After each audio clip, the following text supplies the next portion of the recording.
জীবন বন্ধুহীন চলে। এ শহরে এমন অনেকেই আছে যাদের কোনো বন্ধু নেই, তাদের জীবন আটকে থাকেনি।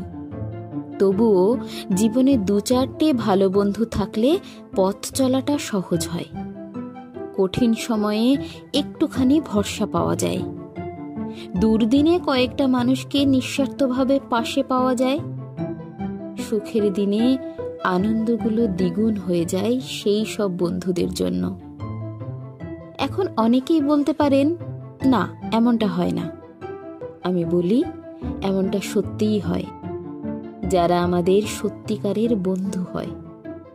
কত কিছু বদলে যাওয়া আর হারিয়ে যাওয়ার এই সময়েও যাদের জীবনে দু চারজন ভালো বন্ধু আছে, তারাই জানে বন্ধুত্ব সম্পর্কটা কতটা মূল্যবান আর কতটা সুন্দর, কতটা ভালোবাসা আর মমতায় আর্দ্র এই বন্ধুত্বের সম্পর্কটা।